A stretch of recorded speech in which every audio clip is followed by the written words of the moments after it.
Welcome back to Ringer Tailgate live on Saturday. We got the Red River rivalry happening in real time right now. We got Indiana showing up in Autzen Stadium. Got two great games on the board. We've also had some great games that have already happened so far today. We're going to get to all that and more, but first and foremost, let's say what's up to the fellas. Van Lathan with the baseball back on his shoulder. Good to see you, man. How you doing on the Saturday? I am doing well. A lot of very interesting things happening in the world of college football. Tateroni. I like that name. A lot of Tates out there in college football as well. I just saw a nice kicker there with the name Tate. Joel Anderson also in the building, the place to be with the TCU sweatshirt on. Joel, good to see you, man.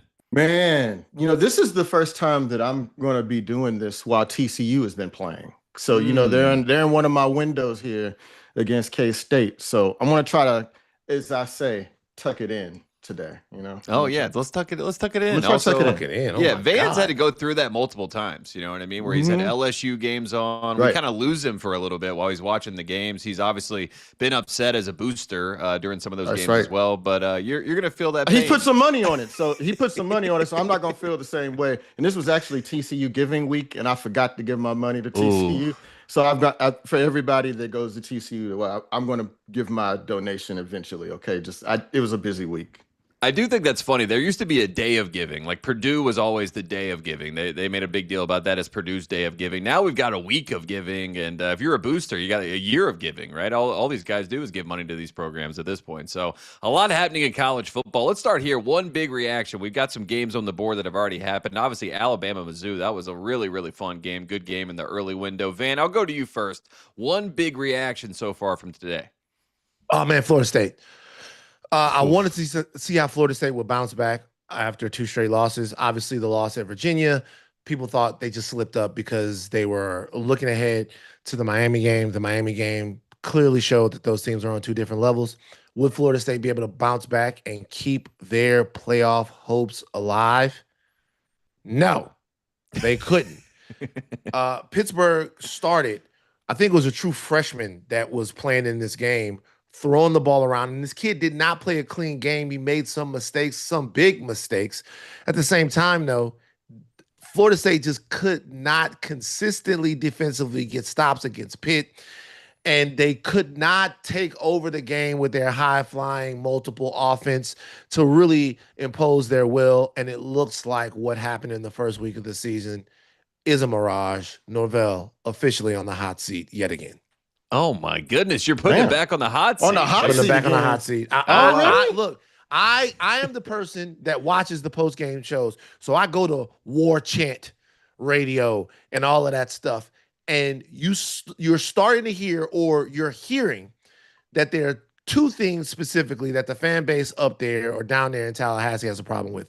Number one, they do not believe in the caliber of athlete that they have. They just don't. They don't believe that they have the elite guys in terms of recruiting to go out there and be a national power. And they don't think that the transfer portal is something that they can lean on every single year. The second thing is they just don't believe in Norvell, his ability to get these guys ready to play in big games. They don't believe in it. So that right there, quality of coaching, quality of athlete, that makes for the hot seat for a coach.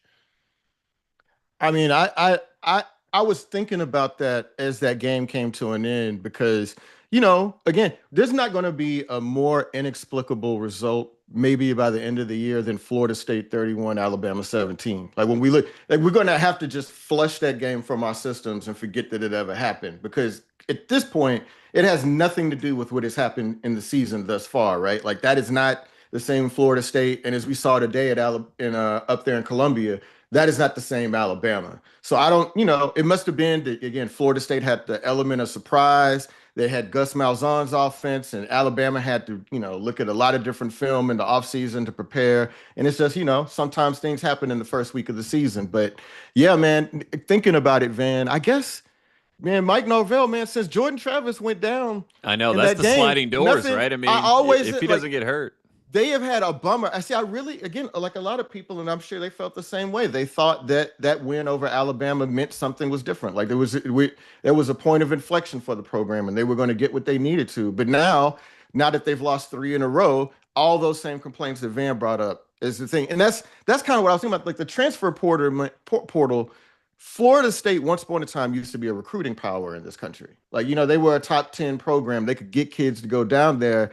And the idea that their coach is like, we've got to hit the portal every year and do it that way. I mean, that's, first of all, is a strategy that's sort of dubious, but also it's like, man, you're Florida State. Why can't you just recruit and get kids from, one of the most talented states in this country? Well, with some of the best athletes in the country. Why can't you just dedicate more of your effort to that? Yeah, pretty fascinating to think about Napier and, potentially Norvell, you're saying, both being on the hot seat right now in Florida with those two huge jobs. And it is fascinating, too, with Florida State. I mean, Norvell kind of talked about it in his press conference. He's like, when we beat Alabama, they stunk. Now that they're, winning all these games and everything, everyone's like, oh, man, the vaunted Alabama team. So that win is not going to age well, I guess. But it still was a dominating win. And I do feel like that team still has something there. But for whatever reason, they cannot figure it out. And Pitt, never going to be an easy game by any stretch of the imagination. But this was a pretty shocking result. And Castellanos, just looking at his line, 16 of 23, 245, 3 touchdowns, no picks in this game. So a solid outing from his vantage point. But again, the defense doesn't buckle down for them, and they let, a guy, I mean, he threw 2 picks, but he gets a nice win there for Pittsburgh. So shout out to Pitt. Nice win. Again, the ACC continues to cannibalize itself. That is, as is tradition at this point. Every time the conference thinks they have something to hang their hat on, it goes the opposite way. How long ago was Kenny Puckett, or whatever his name, Kenny Pickett? Kenny Pickett, yeah. How long Kenny ago Two was Gloves. he there? Yeah, Kenny Two Gloves. How long ago was he there? Because it feels like it's been a long time since Pitt has been able to have a quarterback that can challenge all areas of the field. And like, I saw that kid play a little bit today, and I was like, man, I guess like you want to go with the veteran. Eli Holstein is also in the Arch Manning class, right? So he'd been waiting his turn. They thought that he was ready for it, but man, that Mason Henschel, I think that's how you say his name. He looked really, really good, man. That's something I hadn't seen out of Pitt in a couple of years. So it's good to see Pitt be good too, man. I like that. The uniforms, but are they good? Well, they were competitive. I'm just saying they lost to West Virginia. Look, I don't think the Pitt has had any tremendous dip. Right, they've played consistent football at a consistent level for the last X amount of years. I don't think that Florida State winning, even at Florida State, is a measure of how good you are anymore. I think that Florida State is reeling, and the reality is, Norvell can say whatever he wants to say, but something was wrong with Alabama that day. Either something was wrong with Alabama that day, or they had an entire offseason to scheme up what it was that they wanted to do. They were ready. It was a different game in terms of it being the first game of the season. Alabama didn't really have an identity yet. Not saying that Florida State did. Maybe they got theirs quicker. But we've seen them 3 straight games play this singular profile of football, which is that the defense cannot seem to get timely and consistent stops, and the offense is not explosive enough to overcome the inability that the defense has to get these stops. So, I mean, they're not dominating anywhere. They're an average college football team, slightly below average, and you only have to be average to beat them. I mean, maybe we give Lee Corso some credit, by the way. Lee Corso, that was, his big shot that he called that day for his alma mater. So maybe there was some magic in the air for Lee Corso in week 1 for FSU. But yeah, they do not look like the team that they did in week 1. Joe, go ahead.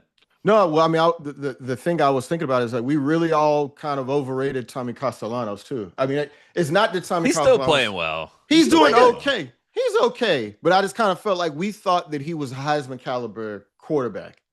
On the basis of that game, and maybe he's not that, and it doesn't mean that like he's bad or whatever, but like it's the whole concept of Florida State is a top 10 program again leaned really heavily on the idea that Tommy Castellanos was going to be a real difference maker, right? And he's good, but he's okay. And then the receivers and the running back, the running backs are okay. Like that's to Van's point, looking on warchant.com, their athletes are fine. But they're just if you're a Florida State fan and you've been a Florida State fan for a long time, those skill position guys don't they don't remind you of anybody that you've ever really been excited about. Yeah, right. Shout out to Danzy. He had a great game in that one. Just to give FSU some love there. 7 receptions, 133 yards, 2 touchdowns in that game. Joe, I go to you. One big reaction from the opening window. So what the fuck was DeShaun Foster doing? Like, what happened? They're not a one-hit wonder, baby. What happened? What were they doing there all that time? Because UCLA has won its second straight game at Michigan State, and they looked really good today. Handily, man. They beat their ass. Like, they just slowly but surely took over that game and ran away with it. And I mean, the thing is, we've gone to a point in the year where I was looking at that New Mexico game, feeling sorry for UCLA, and now I'm looking at them like, oh man, they've got a few pieces. Like, it looks like they, they figured out some things. The new Heisel's kid is cooking up some stuff for him, and I don't know, man. DeShaun Foster, man, he's never going to get a chance to be. Do you know how, like, when Mark Jackson, people were like, man, Mark Jackson did okay with the Warriors, but then when Steve Kerr got there, they were like, he unlocked this whole nother layer of ball, and people were like, oh, so we can't really hire Mark Jackson because he had that kind of talent and didn't know what to do with it. And I feel like DeShaun Foster, who was still in a very tough situation and was not really on a head coaching trajectory at the time, I'm just looking at like how much better they are and how enthusiastic they are. And shout out Tim Skipper, the interim coach there, because his name hasn't come up quite a bit. But even looking at those kids on the sideline, looking at the way that they're playing with a lot more fire and enthusiasm, it just looks like a whole totally different roster, and you just got to give him their props. Like I said, my motherfucking man Nico, bro. Again, you all had all that. You talked all that shit at the beginning of the year. You said, "Oh man, he went over there, he messed up." Tennessee was good to get rid of him. Joey Aguilar, yada yada yada. And right now, it looks like he's leading the resurrection of the UCLA football program. He's stuck in with them boys. Okay, I just want to let you guys know. Van's ready to go. Van's riled up. Let you guys know they won 2 games. Okay, Tennessee is currently one of the better teams in college football. Mm-hmm. I give them a lot of credit. I'll say 2 things. One, just to let you know, that Mark Jackson shit was some other shit. I think you probably know that Mark Jackson shit. From Golden State. That was some other shit. There's some other stuff going on. He was getting on people's nerves in some other ways, saying some other things, doing some other stuff up there, which is why, he hasn't been brought back. But to your point, I think the greater point that you were making was that there are coaches that are seemingly able to maximize talent, get the most out of talent, get the most out of their players, and get them to play at a competitive, competent level. And DeShaun Foster couldn't do that. He didn't do it. They looked like a team that had no identity, that didn't want to be out there. And now they look like a team they look relieved to have the old regime gone. Yeah. They look like they're happy to be playing for someone new. They're not playing for the national championship, guys. They're not in any way in contention for a national championship or for a conference championship or for anything. They are playing for the love of the game right now, and they are playing hard. They are playing with discipline. They are having fun, and that was not happening in the first couple of games that you watched them. Totally different team. You got to admit it. Totally different. And it changed, really. I mean, DeShaun Foster going into the season, there was just already bad vibes. He's like, I'm not going to let my players talk to the media. I don't want to have media coverage around this team, right? So it was all a lot of strange stuff coming out early on in the season, which just felt like bad vibes. And Joel, you mentioned it, just didn't have the experience there as a head coach. Great running back, legendary UCLA player. You don't want to besmirch any of that sort of stuff with DeShaun Foster. Hopefully one day they can come back and have a nice little kumbaya moment. But again, this team is, looking like a real team at this point. I did want to ask you, Joel, do you think they hire Skipper, or do they, is there like a house divided moment here where it's like new Heisel camp versus Skipper camp? Like, what does that look like? So this is really awkward, right? Because UCLA has a chance right now. They can scour the whole market. Right now they've got a lead on being able to get whoever they want right now. It's like them and Virginia Tech and Oklahoma State, right? Like they can, or even Arkansas. They're all kind of out there being able to cast these lines. Arkansas spoken for. Bobby Petrino right now is saying, you think Petrino's made his claim? He's never giving it up. Yeah, I think both. I think that's the same way. Honestly, I don't know how. I think that those guys in Westwood right now are coaching for that job.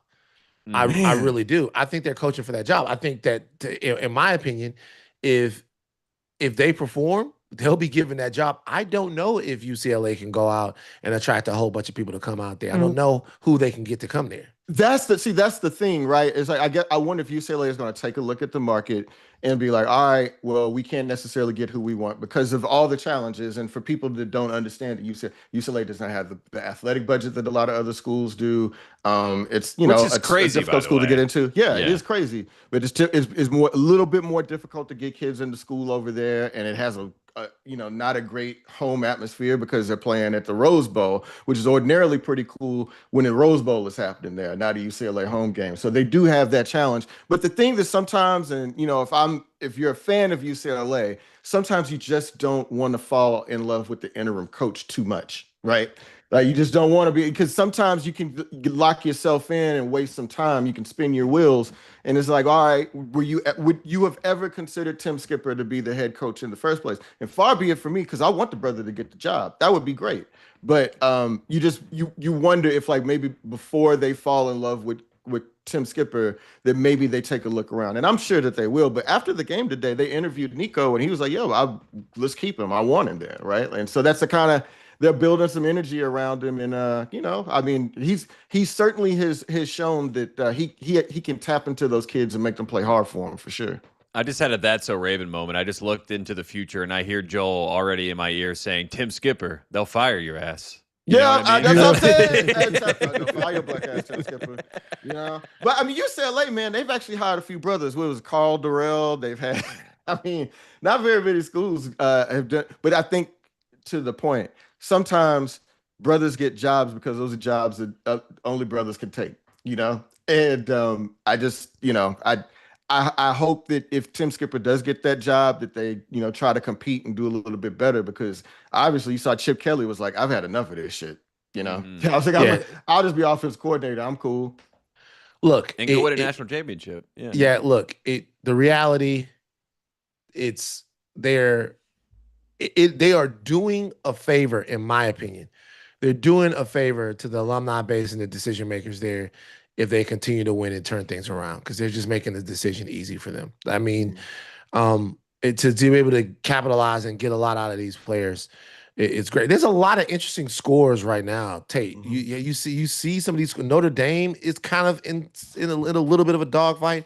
The red. I mean, NC State has a good win on the board, beating Virginia, right? I mean, they're not a team you can really walk over, so that's something to watch out for. And last week Notre Dame struggled a little bit more than they should have with Boise State, especially with penalties. So, keep an eye on Notre Dame, trying to keep the PR up that they can dominate. I did want to give one big reaction here for myself that I wanted to throw to you guys and get your reaction on.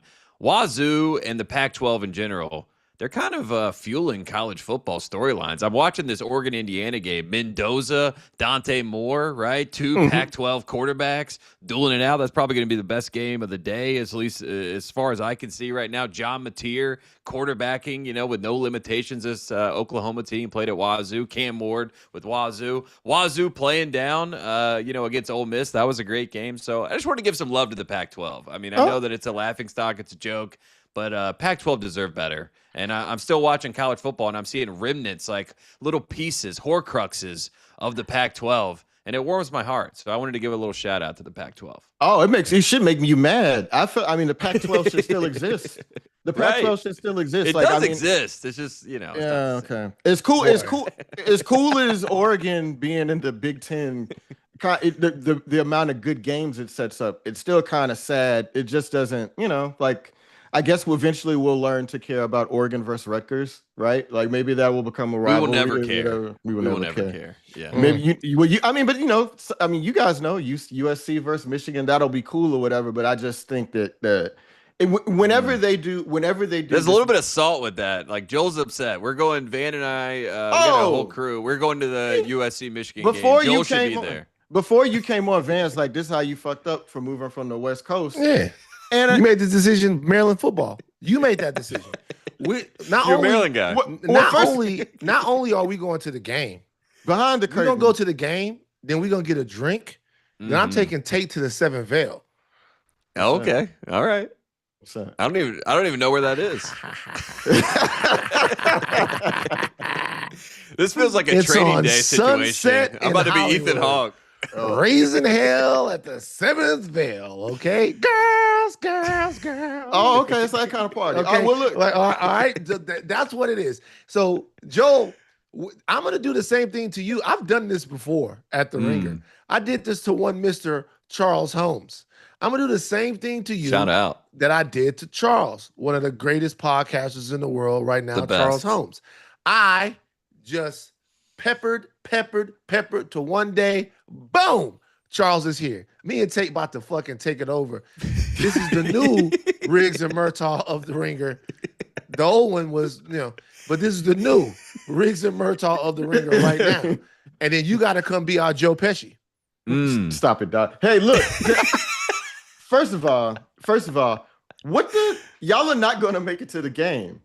I mean, just to be real. You are such a hating. Y'all at home right now. They came on camera, and I'm like, I thought y'all were going to be at the Coliseum. Y'all were going to be in some sort of a we wanted to be. Box. We're making, not only are we making it to the game, it's Saturday. We're going to get there. We got field passes. Shout out to Cody Worsham. We got field passes. We're going to be on there tossing the pigskin around. I might get out there and run a couple of routes. Take all-time quarterback. Michigan wouldn't even notice. Michigan wouldn't even notice if you started running routes. They don't. I got 4 years of eligibility. I'm ready. I'm ready to rock. Yeah, I'm excited for that game. It's going to be a great game. I did want to ask you guys one big question here. We've talked around this quite a bit on the show. We've talked about how college football has changed, how it's so different, right? But if you look at what's happened so far this season, are we back into the same position where the two best teams in college football are the usual suspects? Is it Alabama and Ohio State again? Like, are we really back in the same spot? Do we believe that? Well, you have to put Miami in there. I think that Miami. Okay. I think that Miami's done enough to be considered in that situation, but and I don't want to be a prisoner of the moment every time somebody plays. Oh my God! But Ohio State has the one thing in college football right now that a lot of other teams don't have, which is a truly dominating unit. A lot of these other teams, like who is the most explosive, crazy, put up 1 million points offense in FBS right now? Who are they? Who are they? No, a lot of these teams can get it done offensively. But as probably far as Oregon, right? That's probably the best answer, closest one. It would be the closest answer, but like even with that, that's a team that for all of the strengths that they have, they're still coming together and they're getting better and better and better every week, right? Ohio State has a top flight, 24 karat gold, A+++ defense with players everywhere, a unit that's going to come out every single day, every single game and dominate. Not keep you in games, they are going to dominate and take the will away from the other team and what they're trying to do on offense. And they're going to give their offense an opportunity to stall out a little bit, to figure it out. They just lengthen the game by just putting a chokehold on the opposing offense. And just like the offensive and defensive lines of Miami are units that they're going to dominate, that Ohio State defense is a unit that is going to be dominant. And that means a lot in today's college football. I saw a stat that up until the end of the first half today, they had not given up a point in the first half this season, which, just think about the benefit that does. Think about how much better that makes your offense and how much more confidence it takes for like a Justin Sand and like Ryan Day when they're figuring out what they want to do offensively, because they're like, we're never playing from behind, right? If we're holding you to 0 points, we're never playing from behind. And we have a lot more freedom to try things out and to get Justin comfortable in that role. And obviously he's excelled at that. Yeah, so I definitely think Ohio State is the best team in the country. Do I think Alabama is as good as Miami? I don't think so. Because like the lines are the difference, right? Like Alabama is good, but it can't really impose its will on teams in the way that it used to, right? And maybe Alabama's defensive line, it'll pick up, with Tim Keenan getting healthier and he's back. This is his second game, whatever. But they're very good, but they're not dominant in the way that Miami's lines are. And I think that makes a real difference. But they're right there, which is sort of crazy to think about because after that first loss of the season, people are doing, looking at the Zapruder game film, like, oh man, people are jogging on the field and all this other stuff. People, they're like, look at that guy, he's loafing. This would never happen under.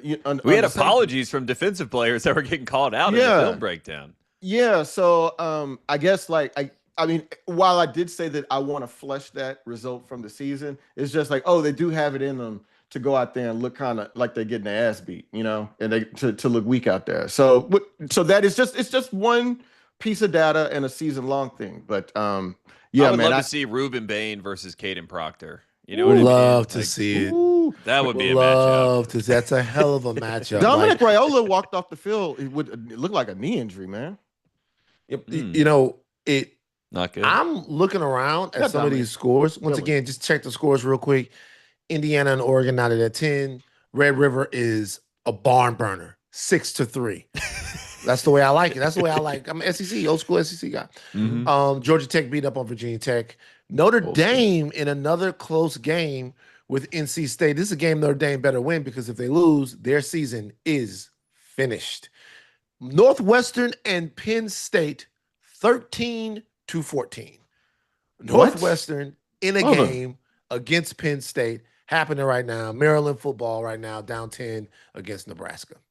Man, I didn't. So wait, who's up in Penn State Northwestern? Penn State is up 1 point right now.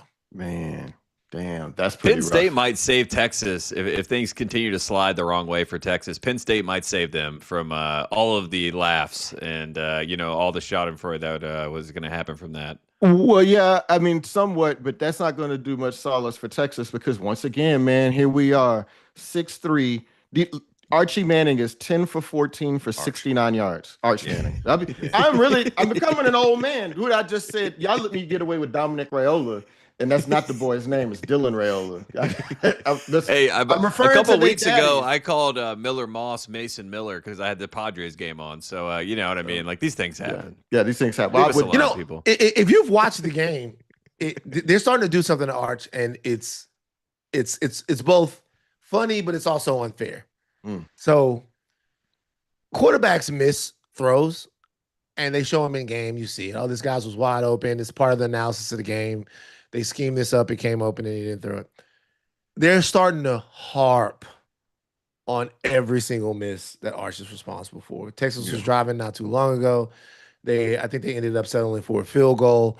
But Arch had a couple of times in that drive late where he could have made plays that were there and available that Sark had schemed up and Arch didn't make them. And the part of the broadcast right now is going through his game with a fine-tooth comb and just showing people how he's not seeing it, how he's a little bit late here, he's a little bit ahead here, his feet are a little bit happy, he doesn't have the arm to make this throw. At this point right now, we'll see how this game ends. It's 6-3. Mateer seems to be a little limited, even though he was good to go. Seems to be a little limited. Venable said no limitations. He said no limitations, but I'm watching Mateer right now. He seems to be a little limited, a little bit. They got a free shot on him one time, like after the whistle, and they're running no right flag now. or anything. Taft tried to take a shot. At him take a shot at him. Yeah, man. Yeah. I mean, he doesn't. Right. To Van's point, he looks okay. Like he doesn't look like he's not playing with the same reckless abandon that he was earlier, though. I felt like before all this.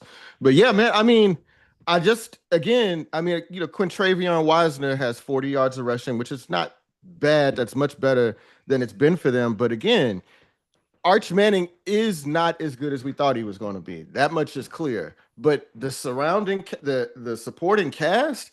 That has been really the surprise to me. Like, again, the O-line is, I mean, it's either a penalty or, you know what I mean? Like, it just feels like they just miss assignments, get a penalty, holding, false start, whatever it is. So, I mean, there is a little bit that inexperience on the O-line coming back to bite them. But you're right. When they started running the ball, it opened up a little bit more for Arch. I also had a friend of mine text me, a Texas fan. He said Arch is the Jaylen Brown of quarterbacks. Anytime he goes left, he's got nothing. Oh, man. So, damn. Thought it was a good note, Bring Jaylen Brown into it. Yeah, it's terrible. Hey, Brown got championship. Speaking of quarterbacks, we talked about Alabama. We talked about, how Alabama's bounced back, but we haven't talked about enough the quiet assassin, Big Daddy, as Joel calls him. Joel says that his nickname for Ty Simpson is Big Daddy. Ty Big Daddy Simpson. That That's his order of name. events is not quite accurate. Should we That's make the what movie happened. poster and just put Ty Simpson's Joel, head on it? that's Big not- So Daddy. look, we're That's coining not it quite- right here on Ringer Tailgate. Ty Aggregate it, Simpson's yeah. name, we could call him Ty Simpson, have him with Rock Nation, but Mhm. Ty Simpson's name is Ty Big Daddy Simpson, and that's Joel. Joel came up with that. Who's the- who's- Good one, Joel. Of the two of us, who's the one that says daddy the most?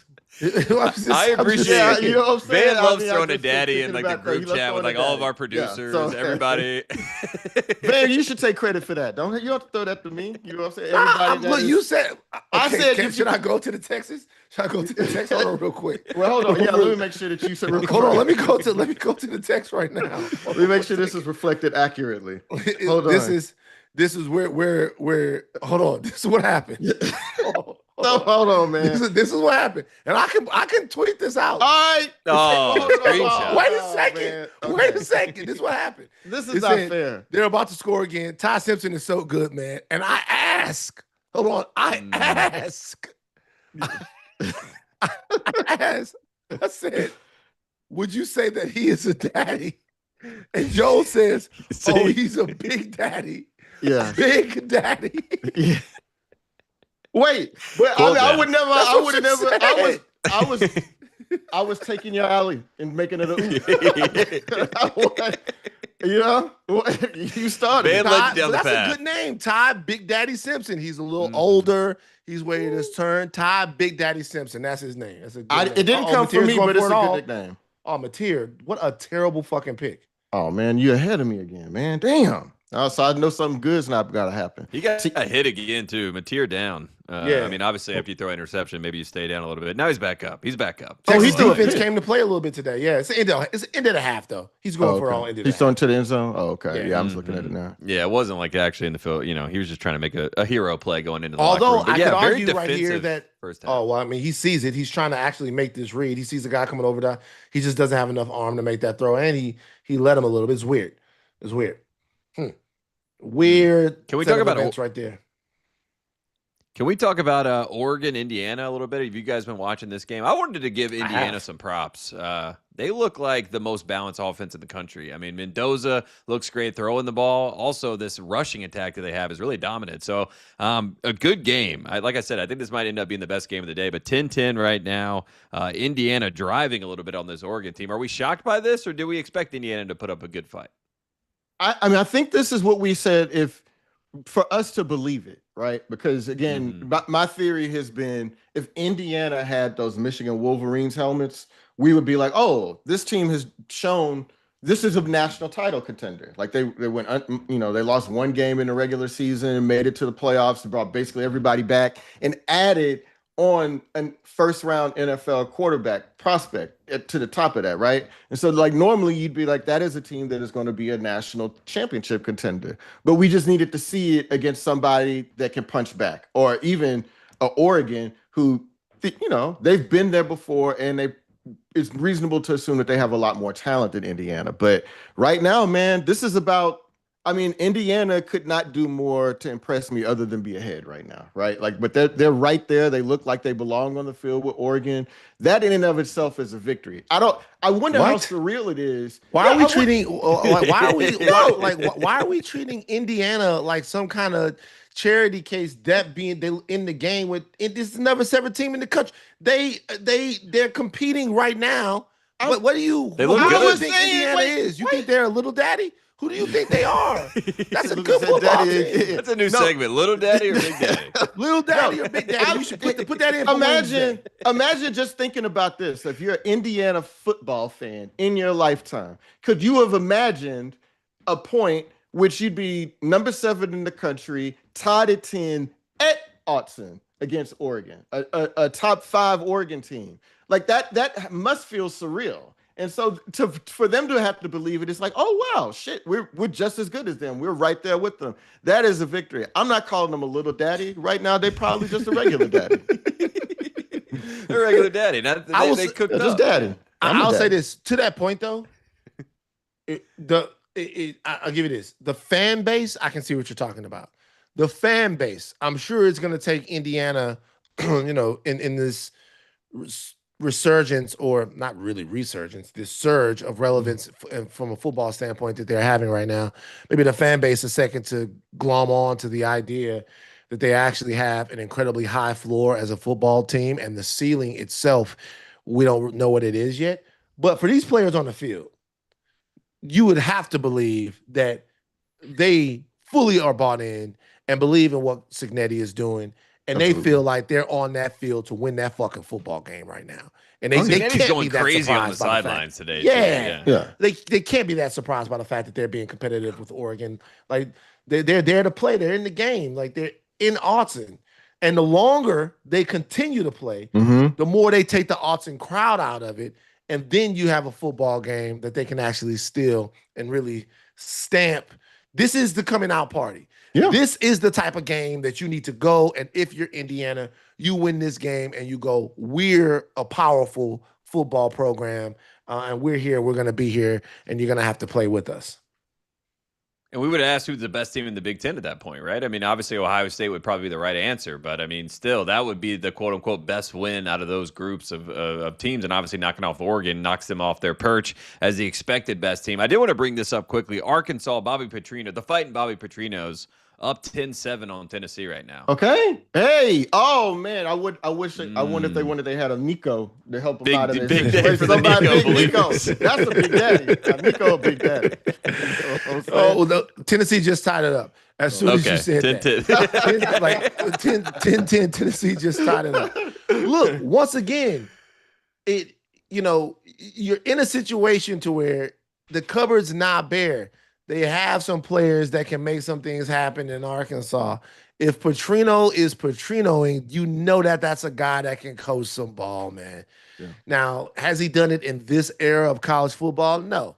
But that's a guy that can coach some ball. So maybe, just maybe, Arkansas under Petrino is a little bit tougher of an out. You don't know. It's the same team, but it's a different mastermind. So we'll see how it goes. Yeah. I mean, dude fired the defensive coordinator. I mean, he's already trying to leave his that's not really an interim coach move. Like usually an interim coach don't just get to unilaterally decide to fire the defensive coordinator, right? But that shows you the sort of power and influence that Bobby Petrino has at Arkansas. He's making himself comfortable again. And so, like maybe they're a tougher out now. And they, theoretically, this is a different team with the same talent, but just deployed differently under Bobby Petrino. So I'm really, it'll be nice to see Arkansas play spoiler, the rest of the year, man. I don't like it when a team has nothing to play for. They just kind of, fold in on the year. So it seems like Arkansas is ready to go under Petrino.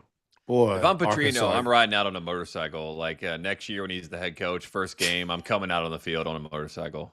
Just like Wake Forest does for their basketball games. That's the way to do it. You lean in, you make the joke first. You make the joke on yourself, and then everybody loves it. I think that's. Do you think you can make that joke to Bobby Petrino? Do you think he's in a position? I think he would can stare through my soul if I mentioned that idea to him. But you don't seem like a guy to take a joke. You don't seem like a guy to take a joke, Bobby Petrino, for some reason. I don't think he would take it as a joke. I think he would take it as a poke, and then he would poke back for sure. Jesus Christ.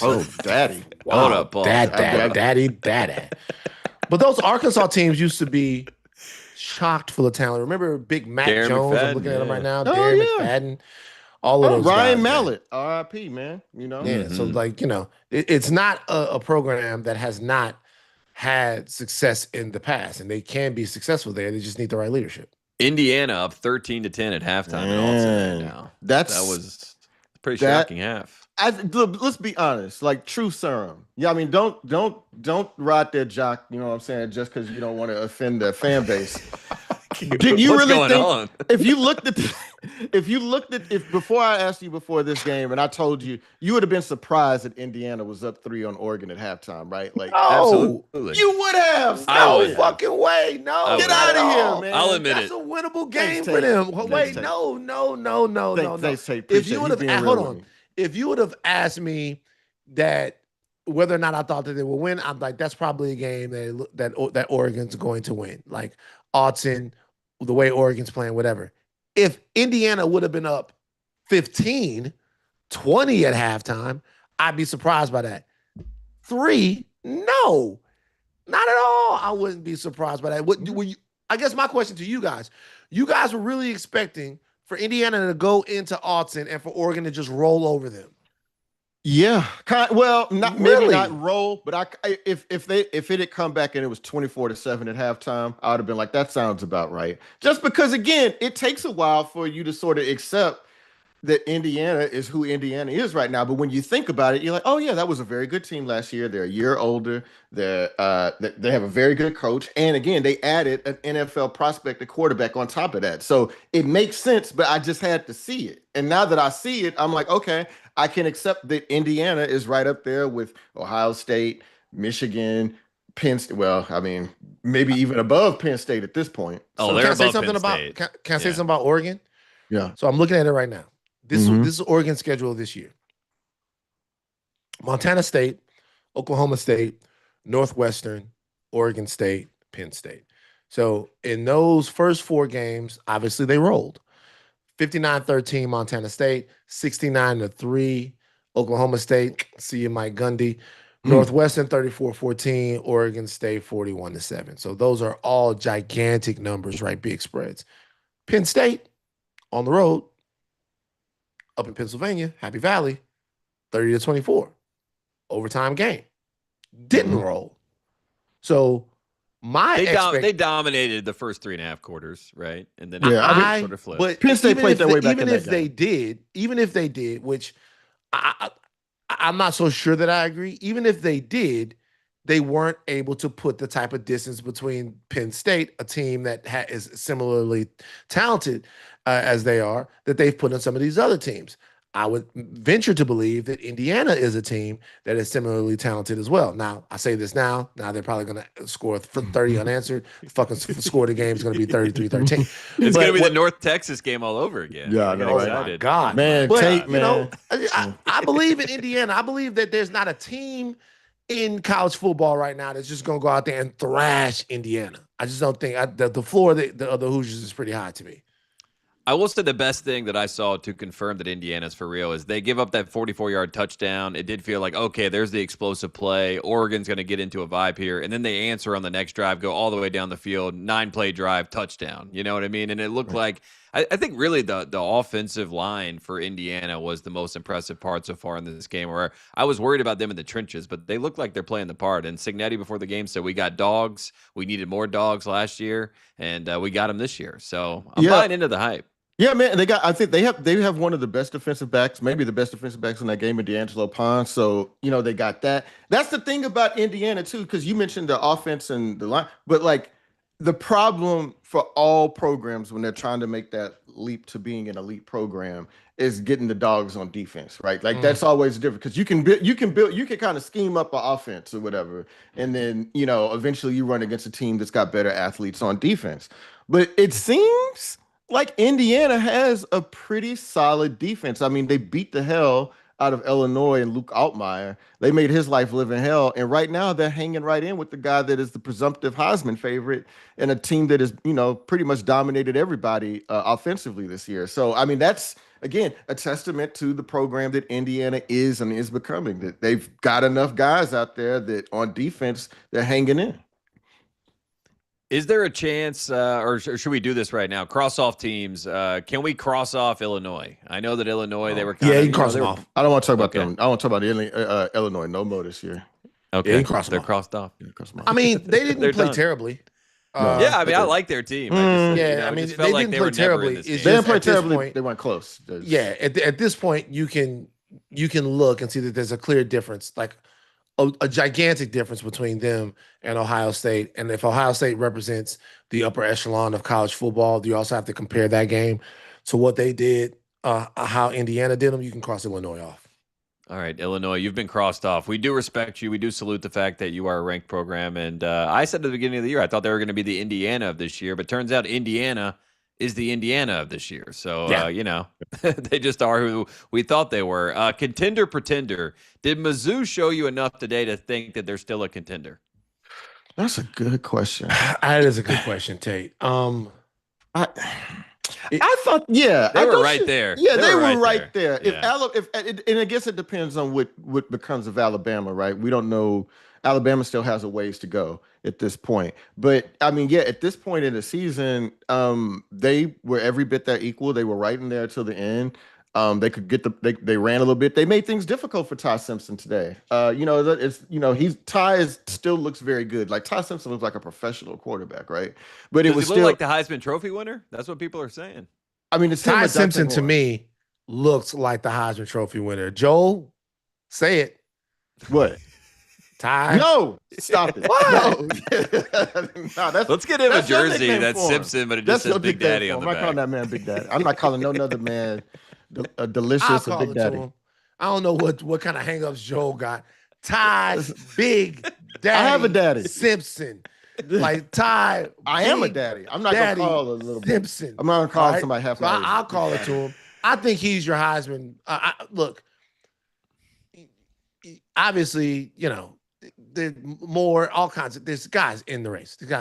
I personally think right now, with the way Simpson is playing, if you look at the numbers are crazy. The efficiency, he is playing fantastic quarterback right now. Mm-hmm. Fantastic quarterback. Ryan Williams isn't getting involved. Man, they won without. Did he get held? Was he shut out that whole game? I'm not sure if he had a catch in the game. Yeah, I don't think he had a catch that whole game. Let's see. I'm looking it up right now. Man, I mean, you could not have told me that they could win a game without him catching a pass. Yeah, he doesn't show up in the box score. Ryan Williams didn't have a catch today, man. That's crazy. Which also says something about Missouri's defense, by the way, too, right? Like they were able to take somebody away. Once again, when a team is taking that step to be an elite program, that's when you start seeing the difference, when their defense can start making that kind of an impact and taking away great players. And that says something about Missouri, even though they lost today. Well, I'll say something else. I mean, the fact that Ryan Williams was missing from the box score, it reflected in Ty Simpson's stat line. He was 23 of 31 for 200 yards, 3 touchdowns, no picks, played a clean game, but about 6.5 yards a completion. So that means that a lot of the stuff down the field that Missouri took it away, and they did a good job at taking it away. There were some short fields for Alabama, and field position played a part in some of these numbers as well. But yeah, Missouri, I think I looked at the stat since Drinkowitz has been their coach. They are winless against ranked teams. I think he got one win. He's got one win. He's got one win. He's 1 for 7 today. Yeah. He's 1 for 7 against ranked teams, but against top 10 teams, I think he might be winless, right? Yeah, he is. Which, right. That is what it is. Top 10 teams, top 10 wins are hard to come by, particularly in the SEC. But they played really well, and they showed that they could be competitive with Alabama. Once again, an Alabama team that we've seen their flaws already. They got to win one of these games. Yeah. They got to win one of these games. Once again, the same thing I'll say about Indiana here. Indiana going up there and being competitive, that's one thing. But when you are announcing yourself as a team that's taking the next step, you got to peel off one of these games. You got to win one of these games, man. You got to win one. Yeah, I mean, again, like the playoff committee is not going to be like, well, hey, man, y'all outgained Alabama by 5 yards. That's really impressive. You got to win. And that Mizzou, it's not going to be easy. So you go to Auburn. Auburn's just going to be tough because they've got, they're strong along the lines. And, they've been in there with every game. They go to Vanderbilt right after that, A&M, Mississippi State, who's improved. Then they go at Oklahoma, at Arkansas to end the season. So they've got a long way to go. If I was a Mizzou fan, I would take heart that they were able to hold Alabama to 325 yards today, man. Like, that's pretty impressive. And they had a chance. I mean, they really did have a chance to win that game. And they were driving, but yeah, they were driving at the end of the game with a chance to tie or take the lead. Like, they were pretty good. Yeah, they were. Can I just say this? I like Drinkwitz. I think he's a good character for college football. I love him. I want him to do well. Yeah. I want him to do well as well. But at the same time, you want them to win. You want them to be able to win one of these games. They couldn't win this one because in this one, they were all kids. Mm-hmm. They were all siblings on the field. And across the line of scrimmage, there he was a father a patriarch, a big daddy. He's got a That's nuclear Big family. Daddy Ty Simpson. All right, that's crowned by Joel. Yeah, no, Big Daddy. Trademarked by Joel that's Anderson. Van. Again, who just take a poll on who's the daddy thing belong to? Van, that is Van's bit. I think it is Van's bit. Did he freeze? He freeze, man. He's Oh, back. oh, you froze for back. a second, man. Okay, you're back. Hey, the logo's back. gone. Fix the logo. Oh shit. Yeah. Big Daddy. Now no, for some reason, Joel. y'all it root for bothers Mizzou? Joel. Huh? I like Drinkwitz. I feel like he's got like he called himself a dork. I don't really think he's a dork, but I do think that he tries to he's having fun out there. Mizzou fans are like they're like Michigan fans, but without anything to brag about. You know what I mean? Like I don't know. It's just kind of. Have you ever? See, I don't know. I'm an old school journalist, and so you run into They got a people good from journalism Mizzou. school. So you run into people from Mizzou in this business all the Shout time. out to Megan Schuster, Ringer employee. Oh, sorry, Megan is actually. I love Megan. Megan just turned off the program. Yeah, Megan, sorry. But sometimes Mizzou people just act like, man, I got into Mizzou journalism school. I'm better than you. And it's like, yo, come, chill out, man. That's a school in the middle of Missouri. You know what I mean? Like we don't have God to. damn, Joel. We don't have to. Joe, see, have Joe, to be like this is that. your thing. Joe, I was trying to win fucking Mizzou thing. over. I know this is your I don't thing, wanna do Joe. it. You Don't want. at the same time you get all touchy about stuff, but then I just not taking credit for Big Daddy. That's not you mine. just straight up diss everybody in Como. You just straight up diss the entire Missouri thing. Shout out Dr. I didn't Perry, even know my mentor. that their journalism school was like that. Mhm. Like I didn't It's know it was like that. It's like one of the top, top 3. It's like Columbia, them, Syracuse. I don't, UNC, What about Arizona Georgia. State? I heard Arizona State had a good journalism school. They've Walter gotten Cronkite? better in the last few years. Yeah. Yeah. It's got a but good you just name. shit all over them. You just Yeah. they think they all that That's right. Missouri journalism school. That's right, man. They do. Joel's standing 10 toes down on it. Yeah, I'm real about that, man. I was up there I wrote that story about the boycott that they had 10 years ago. And TJ Moe, man, was up there calling me. I want to say he tweeted something about me, man. It was like I was starting shit or something like that. I'm like, bro, your whole team almost threatened to quit a football game because of how bad they would treat the kid, how bad they thought they were being treated up there. I didn't have to start shit at all. Yeah. Yeah. I remember the strike that they had. All right, Joe. Okay. Yeah. Well, Joe is on record. Joel's out. Yeah. So real quick here, 10-7 at the half, Iowa State over Colorado. Let's just say that Colorado will go on to lose this game. Woo. And they would then move to 0-4 in the Big 12. They'd be 2-5 on the season, 0-4 in the Big 12. Now, question. It was thought that even though the team and the program weren't elite, that Deion Sanders had taken Colorado out of being a poverty program. The way that they were before he got there. I think they had a winless season or a one victory season or whatever it was. Are they back in hell if they lose this game and the season continues to go off the rails? Or, just to be honest, are Deion's health concerns? Do we care so much about Coach Prime that really we don't really give a fuck about the way the football goes in Colorado as long as he is coaching, able to coach, and feeling okay? I mean, who's the answer without him? I think that would be my follow-up question. It's like, will we get any attention if we don't have Prime? We're talking about him right now because of Prime. Yeah, I guess the thing is if you're a Colorado fan today, what do you think the ceiling for this program is, right? Like, what do you actually think that we can be right as it is right now? And it would won a national championship. Hard to do. I mean, you're right. Yeah, I mean, I was 30 years ago, man. That's like when people would say, when I was a little kid, they're like, man, Army and Navy used to be really good. They were national powers. It's like, oh, cool. But so to Van's point about Deion, that's kind of the thing. I don't even think there's going to be a decision to make for Colorado. What I think is that, and from what you hear from people, is that at the end of the year, that Deion's going to step down because, I mean, it's obvious, man. I mean, he's got a lot of health issues. This is not the same. It would be hard for this to be the same job and for him to feel the same way about it without his sons, right?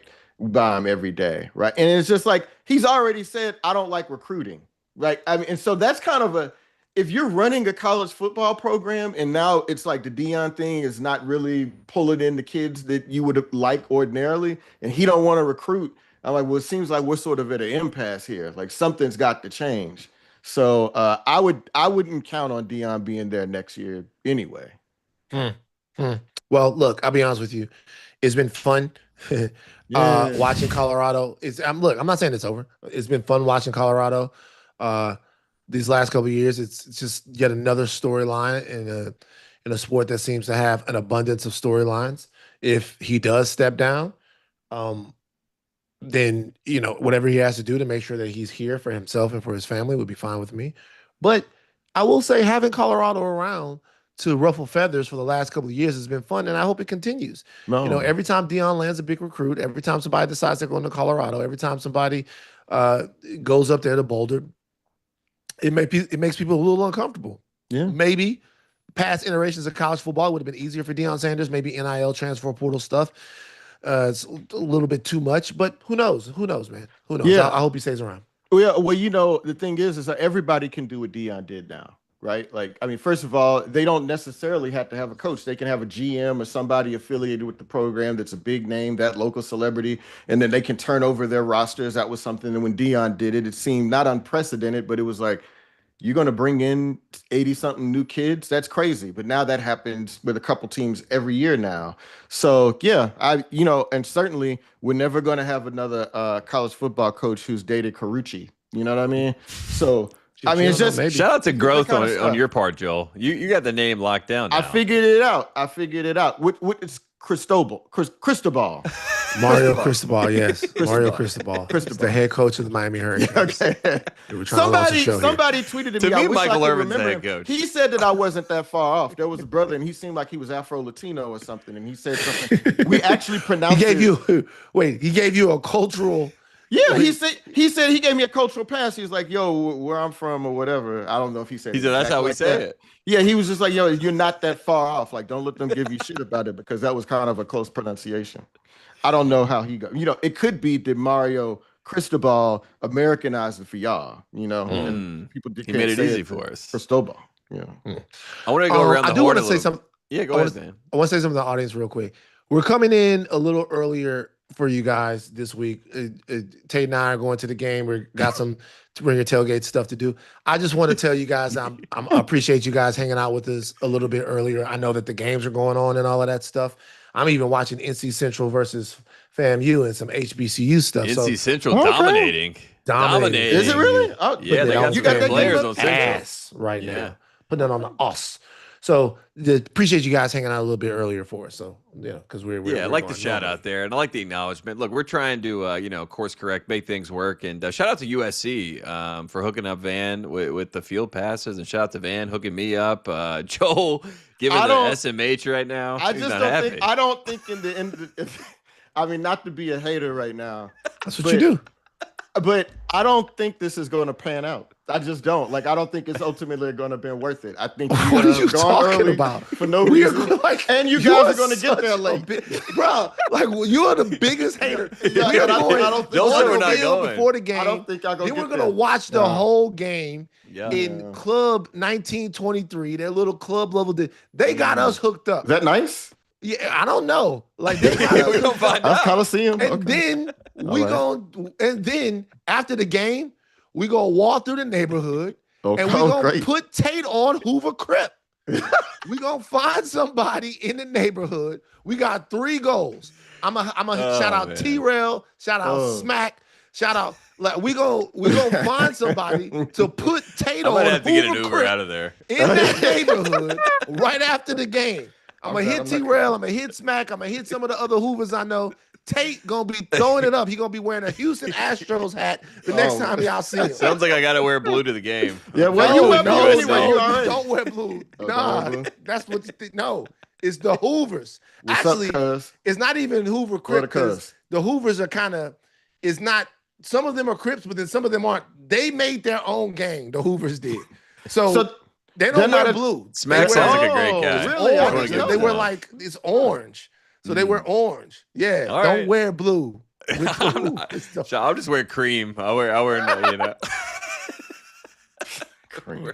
Wear some black, something white, maybe. I don't know. We'll figure it out. Virginia Tech coming back on Georgia Tech, 21-14 right now. Just going around the horn, some of these other games that are in action. You mentioned the NC Central game. Air Force UNLV. I know a lot of people aren't keeping up with UNLV. They are 5-0. Dan Mullen doing a good job with his team, but Air Force giving them a test today. How much do you really care about that game, if any, at all, Joel? Oh, I do care about it because I mean, Okay. UNLV is not totally out of the running to be that G6 representative, right? Like, I mean, if they go undefeated, USF in pole position right now. and they play, yeah. But I mean, if UNLV continues to win and plays in that conference championship, they have a real good shot at it. And also, I mean, my thing is, I think Dan Mullen's a really good coach. I mean, if you can win at Mississippi State, and it's kind of the way I feel about James Franklin winning at Vandy. If you can win at Mississippi State and build, a competitive SEC program there, then you're a really good coach, man. And it could just be, I think UNLV is one of those schools that there's an idea that, man, one day somebody's going to get there and just be able to take advantage of all the things that Las Vegas has to offer. And, they'll get kids that want to transfer there. There's that area, metropolitan area is growing and does play some pretty decent football. They got Bishop Gorman out there. So, yeah, man, like maybe it could be a kind of school where, Dan Mullen can have this second act for his career and do well out there. So, yeah, I definitely, I haven't had a chance to see enough UNLV football, to be honest. I've seen a little bit. But I'm looking for, and also, man, Vontaze Burfict, bro. He's on that staff out there. So we're getting him on the show, by the way. I somehow got connected with Vontaze over the years, and I told him we need him on the show. So we're gonna make that happen. This ain't a joke. This is real. We're gonna get I would love Vontaze to have him Burfict on the show, man. Man, please, man. Yeah. What? You That's just what I'm bringing that? saying. You brought that shit up on here. Like we've talked about that before. That's amazing. Shout out to my guy ATM. He hooked it up. He played ATM. football. Man, you people in LA, man, y'all always got some friend, man. My boy did this for me. Blah, blah, blah, blah, I need blah. ATM and Smack to link up at some point. We'll make it work. Smack T-Rail. Everybody go check out the Back on Fig podcast. Back on Fig is the name of it. Shout out to my homies. Back on Fig podcast. Shout out to AD and them for community. Shout out to all the people that really holding down LA culture out here in LA. I fuck with y'all. And if I need y'all later, I'm gonna call y'all.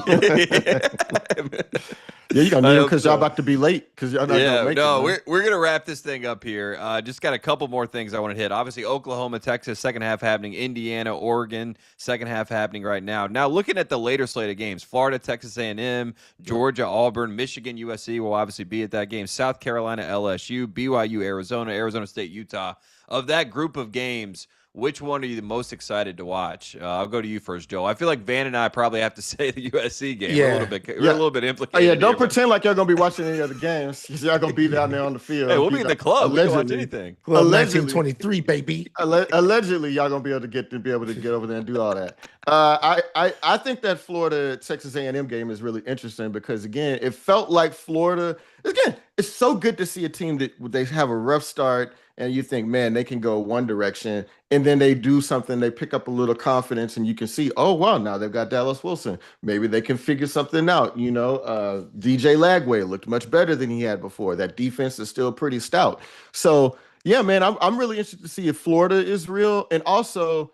Again, my entire life, that Texas A&M has lost this sort of game. Like people have expectations for them, and then they play another team that can fight back against them, and they lose it.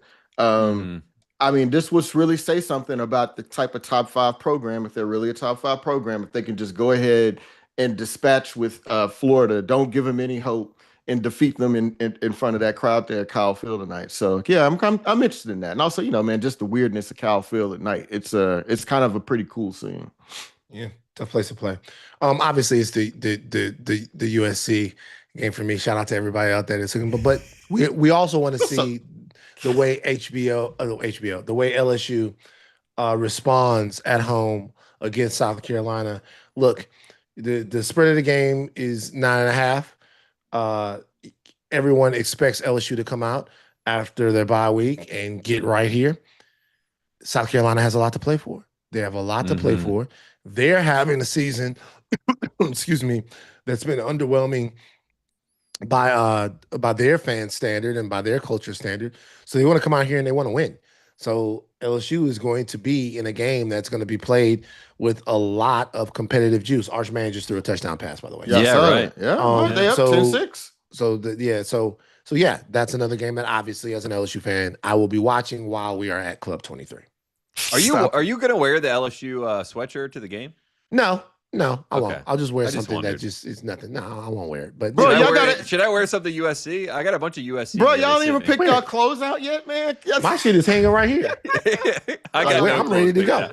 I'm like, should I wear USC gear? People get mad when you they're like, my culture's not a costume with the schools. You know what I mean? So you can't y'all just gonna be wear on the USC sideline. If y'all gonna be on the sideline or wherever that club is, I'm wearing better not be USC wearing gear. other stuff yet. Yeah, I'm wearing Go USC for it. gear. Wear it. I'm in. I gotta support.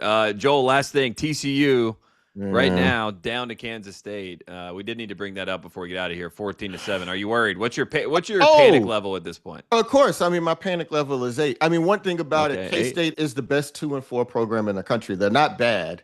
They're a pretty good team. And the thing is, if TCU loses to them, and you'll be like, man, they lost to a 2-4 team. But actually, K-State is pretty good. And under normal circumstances, if they hadn't had a couple of weird bounces, they probably would be a 24th, 25th ranked team in the country or something like that. It's not easy to play in Manhattan, Kansas. So yeah, I don't think there's that much separation between TCU and K-State, to be honest. And so yeah, they could absolutely lose this game. Also, TCU lost his left tackle earlier this week. He got hurt and he didn't play in this game. So it's just a lot.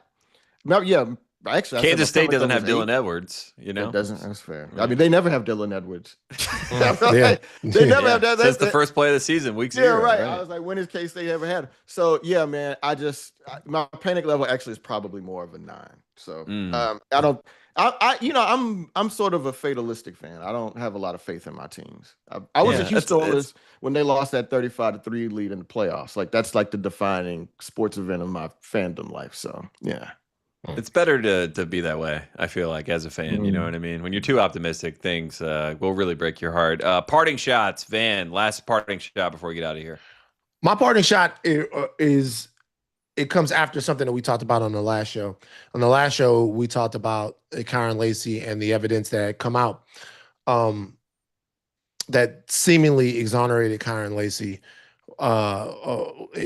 involving the as far as what he was accused of, the crash that took the gentleman's life. Look, what I'm trying to say is this.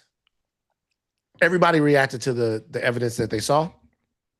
You've seen everyone walk it back, and you've seen a lot of apologies. No one is asking me to address this, or no one is asking for me to come out and talk about this, but I care about what you guys think about me, and I care about what you guys think about what it is that we do here in the show. Since the evidence that the Louisiana State Police put out has come out, that seemingly made the state police seem like they were on the up and up with their contention and their, I guess, observation of what happened in their investigation. There's been more evidence that's come out.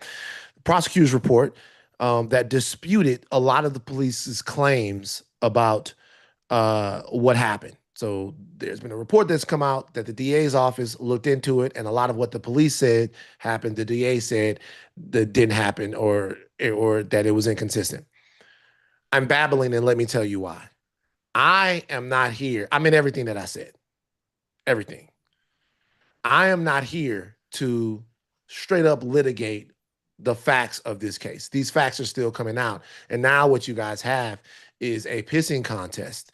And the pissing contest is involved with the Louisiana State Police, who they don't want to look bad. The whole legal infrastructure of Louisiana doesn't want to look bad. Everyone involved with this doesn't want to look like there's any malfeasance or anything that's gone wrong on their behalf. I get that and I understand that, right? There were people that were talking about Kyron Lacy legislation in Louisiana. It was becoming a big deal. Let me tell you what I care about. What I care about is the human beings involved in this. And that's the man who lost his life and that's Kyron Lacey. You have a serviceman, a veteran that lost their life in this situation, whose family probably has all kinds of questions that they want answered. You have Kyron Lacey, who is also gone now, and he's gone now in part because of a reaction by a public and a media that didn't have all of the facts. And we still don't have all of the facts. The emotion that I felt was real. And that's the emotion that I feel from growing up in South Louisiana. And year over year over year over year over year, watching people, I'm just going to be honest with you, watching the police take advantage of a community, encroach on the community. I was handcuffed in my driveway when I was a kid, all of that stuff. Damn. So I'm seeing that and I'm responding to that. And I want it to change and I want it to stop. And I also want young athletes, Black and otherwise, to be safe. I will continue to follow this story as the story is updated, but I would not be y'all homie, which is what I am on this camera and on this mic, if I did not come out and say, there's more than what was said at first. There was more than what was said in response, and there will continue to be more until we get to the end of this. And I and other people are not going to stop looking into this. We need all of the facts so we can properly contextualize what happened. I love that accountability, and I love, again, this is a very tragic story, and that's really what it all comes down to. So I appreciate you talking about that and speaking on that, Van. And Joel, last thing, parting shot from you. Yeah, no, man, that was well said, Van. And yeah, I mean, there's still a lot that's going to come out about that case, and it's totally appropriate if you're from wherever, from where people are from, and if you live long enough to be dubious of the police and like what a police statement is in a situation like this. So, like we'll all figure it out. But the broadest point is that Kyron Lacey should still be here, and that we were really disappointed in how Brian Kelly addressed his team. We can still say those things. Again, the real quick thing about the Brian Kelly thing is, again, the way coaches spend so much time trying to build like the idea of family, like we're all part of a family here when we come down to this place, and I'm going to take you, build your kid, and mold them into a man or whatever. And then when something really tragic happens to them or one of the family members, and you say, "Nah, I didn't talk about it to them. They know what's going on." Like that's not how. That's not how you run a family, right? No, you talk with them and check with them and make sure everything is okay. The young man still lost his life. So, there's that. Also, real quick, I want to shout out all the people that are chatting to us, bro. C. Angie Pizza Philosophy, Chase Thompson, Diego Mejia, Verisimilitude Gaming, Mikey Taylor, Joe Dorville. Parting shout out. I love it. Yeah, man. Yeah, the people that are down in here, man, they over here talking about us, bro. They said first black Texas touchdown. Also, Tate, they said that you might get jumped in tonight. So if you get jumped in, you got to fight back. Yeah. Can you crip walk? Van, can you crip walk? Nah, I can't do that. My knees are too bad now. I'm 270 pounds. Well, it doesn't really require a lot of knee work. It's more, But when you jump, you land. Yes, right. And the landing is what's starting to get me. The landing is what's starting to get me. I literally got braces for my Achilles earlier. They came in the mail from Amazon. So yeah, be careful out there. Two of my friends that just tore their Achilles recently playing basketball. All right, God damn it, Tate. I tore my Achilles 20 years ago playing basketball. So yeah, I know what that's like. I know, I'm scared. Right, cool. I don't know if I need to play. Van's upset now. Yeah, let's get the fucking show over. We're gonna all right, good luck. Yeah, because y'all got to rush to get down there, man. Good luck. We got to rush. It says 40 minutes right now. The game kicks off at 4:30 Pacific, 7:30. So watch us. We'll be there. Joel, we wish you were there with us. I wish I could next be there time, too. we will make it happen. This has been Ring Your Tailgate. We appreciate everybody tuning in. We appreciate everybody watching us. Appreciate everybody joining us early on the show. And again, we'll see you all on Wednesday. So go check out the show and enjoy the rest of the games. See you then. 21 or older and present in select states for Kansas in affiliation with Kansas Star Casino, or 18 and older and present in D.C., Kentucky, or Wyoming. Gambling problem? Call 1-800-GAMBLER or visit FanDuel.com/RG. Call 1-888-789-7777 or visit ccpg.org/chat in Connecticut, or visit mdgamblinghelp.org in Maryland. Hope is here. Visit gamblinghelplinema.org or call 800-327-5050 for 24/7 support in Massachusetts, or call 1-877-8-HOPE-NY or text